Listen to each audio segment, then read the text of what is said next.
À Ouedo, la brousse cède désormais place à des résidences qui sortent de terre à grande vitesse.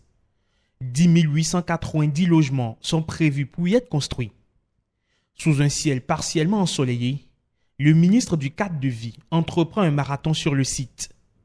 2 heures durant, le moins de mètres carrés est passé au crible. Nous avons regardé d'abord la question de la viabilisation primaire. Nous avions une viabilisation primaire voirie, assainissement, électrification, alimentation en eau et amenée de fibres optiques.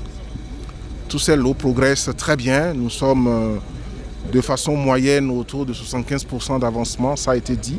Je suis très satisfait, fier de ce que j'ai vu. C'est vrai, il y a un peu de retard. C'est normal, vous savez qu'il y a beaucoup d'aléas.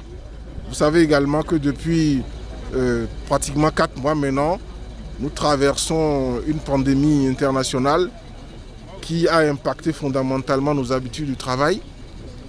C'est tout ça que nous gérons, mais c'est heureux de constater que le chantier ne s'est pas arrêté. Et que malgré ces difficultés-là, nous continuons de travailler. Et je suis fier de dire que c'est la première fois qu'en Afrique de l'Ouest, et là je suis formel, on a une démarche de viabilisation d'un site avant la construction effective des logements à ce niveau de détail, à ce niveau de perfection.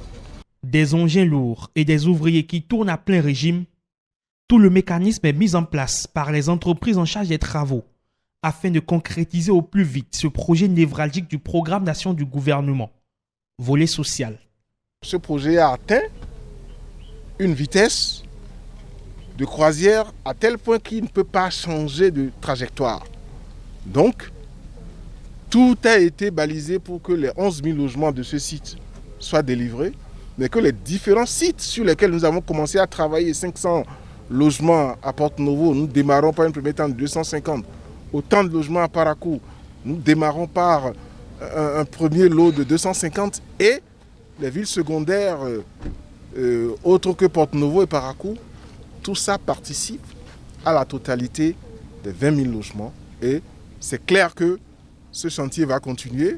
De l'idée au projet et du projet à l'objet, le processus suit donc son cours et Ouedo poursuit sa transformation insufflée par le président Patrice Talon à coups de milliards au profit des Béninois.